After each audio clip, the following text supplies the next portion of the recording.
नमस्कार, मैं नेहा शर्मा आपके साथ और आप देख रहे हैं जस्ट इंडिया। खबरों के प्रायोजक हैं रंज care showroom in Rohtak and Bahadurgarh. Showroom पर आएं, टेस्ट ड्राइव लें और गाड़ी बुक कराएं। Oscar super speciality hospital and trauma centre. केंद्रीय बजट के बाद सीएम मनोहर लाल ने अपनी प्रतिक्रिया दी। मनोहर लाल ने अपनी प्रतिक्रिया देते हुए कहा कि अमृतकाल का यह पहला और क्रांतिकारी बजट हर वर्ग का ख्याल रखकर बजट तैयार किया। युवा, महिला, किसान, उद्यमी, मजदूर सभी वर्गों को बजट का फायदा होगा। 7 लाख तक कर में छूट मध्यम और नौकरी पेशा लोगों के लिए बड़ी राहत है। अंत्योदय की भावना को ध्यान में रखकर बजट बनाया गया। बहुत क्रांतिकारी बजट जिसको मैं कह सकता हूँ। और ये जो बजट है ये हर वर्ग के लिए, समाज के हर व्यवसाय करने वाले व्यक्तियों के लिए एक प्रकार का ये राहत देने वाला बजट है।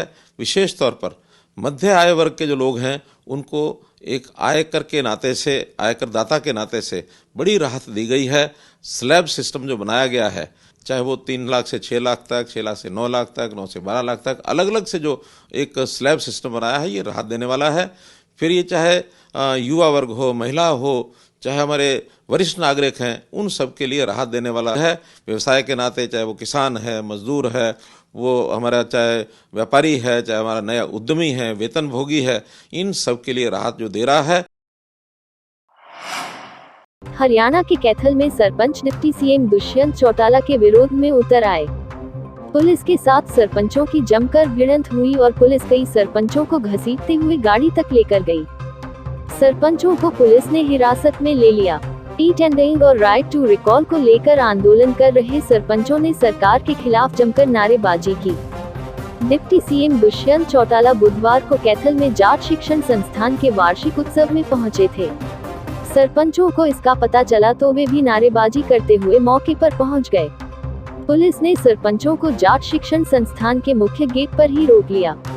पूरे करनाल रोड को पुलिस छावनी में तब्दील कर दिया। सरपंच वहीं पर डिप्टी सीएम और सरकार के खिलाफ नारेबाजी करने लगे।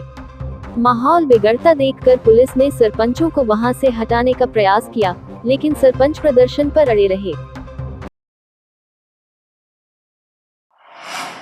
जनसेवक मंच संयोजक एवं महम विधायक बलराज कुंडू की अगुवाई में जनजागृति यात्रा 7वें दिन बहलबाग गांव से शुरू होकर किशनगढ़, चौबीसी, चबूतरा, महम, खेड़ी महम से होते हुए निंदाना गांव में पहुंची। चौबीसी के ऐतिहासिक चबूतरे पर विधायक महम ने दीपक जलाया और सभी प्रदेशवासियों के लिए मंगल कामना की। पूरे रास्ते जगह जगह यात्रा का अभूतपूर्व स्वागत हुआ। आज महम में यात्रा के दौरान महिलाओं ने नाच गाकर यात्रा का स्वागत किया। महिलाओं की भागीदारी ने आज सारे रिकॉर्ड तोड़ दिए। युवाओं और बुजुर्गों का उत्साह चरम पर दिखा और हजारों लोग पदयात्रा में एक साथ कदमताल करते दिखे। महम में जन जागृति यात्रा को मिले अभूतपूर्व जन समर्थन से गदगद विधायक बलराज कुंडू ने सभी का आभार प्रकट किया। बलराज कुंडू ने कहा, जिस प्रकार से रोष और आक्रोश मैं पूरे हरियाणा के अंदर देख रहा हूँ, यह अपने आप में बदलाव की ब्यार का संकेत है। पूरा प्रदेश व्यवस्था परिवर्तन चाहता है। यह नाकामयाबी है सरकार की नीतियों की। आपकी ताकत से हरियाणा प्रदेश की जनता को जगाने निकला हूँ। बेरोजगारी में हरियाणा नंबर 1 पर पहुंच चुका है। सरकार की धक्काशाही नीतियों के खिलाफ हम सबको मिलकर आवाज बुलंद करनी होगी। सर छोटू राम जी, बाबा साहेब भीमराव अंबेडकर जी, चौधरी देवीलाल जी के पद चिन्हों पर आगे बढ़ रहा हूं। इस सरकार की नीतियां और इन सारी राजनीतिक पार्टियों के जो बड़े बड़े लुभावने सपने दिखाकर, उनको दिखाकर आपकी वोट लेते आए हैं सदियों सदियों से, वो सारे खोखले साबित हो गए। जनता के लिए किसी ने कुछ करने का काम नहीं किया। उन सब चीजों से दुखी होकर आज पूरा प्रदेश बदलाव की तरफ चाहता है, बदलाव चाहता है, व्यवस्था परिवर्तन चाहता है। सत्ता परिवर्तन 5 साल से 5 साल में कर देते हैं हम, लेकिन नेता बदल जाते हैं। वो लूट, भ्रष्टाचार, महंगाई, चोर, जो हालात समाज के आज हर समाज पीड़ित है, वो नहीं बदलते। समाज की हालत बद से बदतर होती जा रही है। आज मेरे प्रदेश का खिलाड़ी, हरियाणा का सेवक, आज पूरे हरियाणा का जो खिलाड़ी वो पीड़ित है। खेल कोटा खत्म कर दिया गया है। आज हरियाणा के 70% हमारे बेटा बेटी, हमारे भाई बहन जो वर्ल्ड लेवल पर मेडल लाके नाम रोशन करते हैं, ये नेता, आज के नेता फोटो खिंचवाने में तो सब तो आगे पाओगे जो वो मेडल लेके आते हैं, लेकिन बाद में कोई उनको पूछने वाला नहीं है। उनका दर्द सुन के ये निकला हरियाणा में आपका बेटा बन रहा है।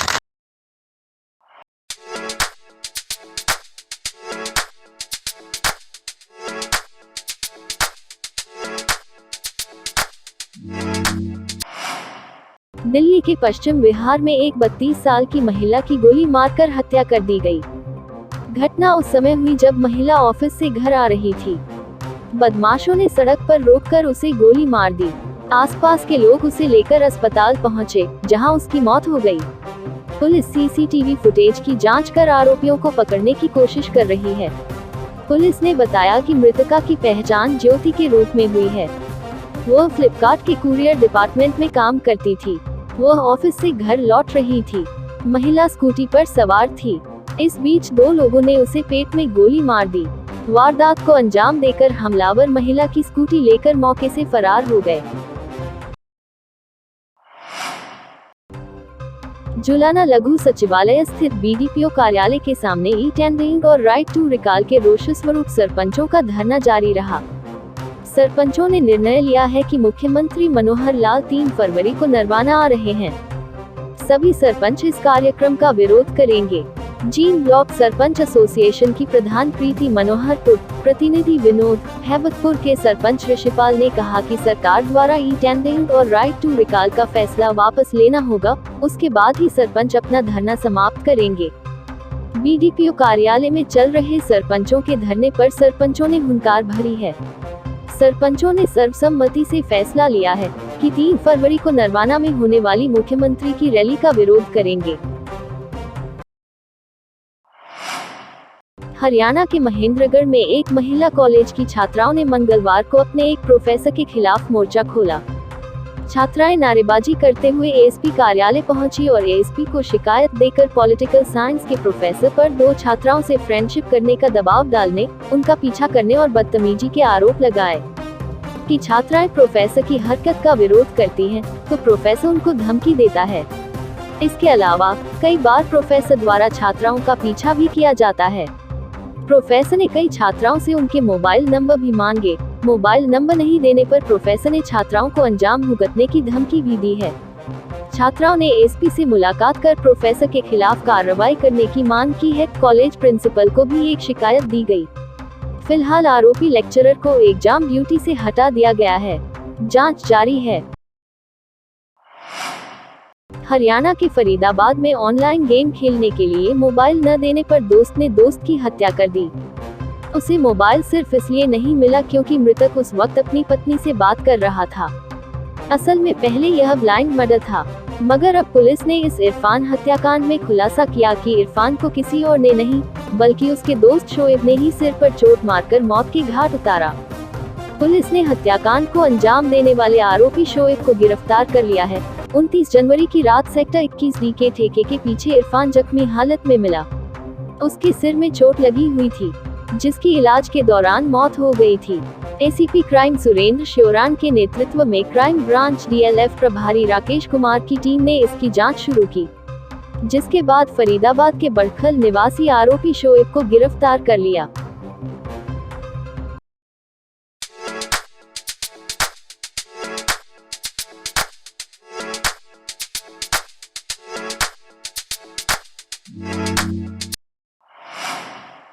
हरियाणा में फतेहाबाद के गांव दरियापुर में एक युवक मोबाइल टावर पर चढ़ गया। युवक का आरोप है कि गांव के पूर्व सरपंच ने मनरेगा के कामों में घपला किया है। ग्रामीणों को जैसे ही युवक की टावर पर चढ़ने की बात पता चली तो लोग मौके के लिए दौड़े। लोगों उसे नीचे उतारने के लिए गुहार लगाते रहे, लेकिन युवक ने किसी की बात नहीं मानी। कई घंटों तक युवक नीचे नहीं उतरा। सूचना पाकर पुलिस और तहसीलदार मौके पर पहुंचे, जिसके बाद युवक को समझा बुझाकर नीचे उतारा गया।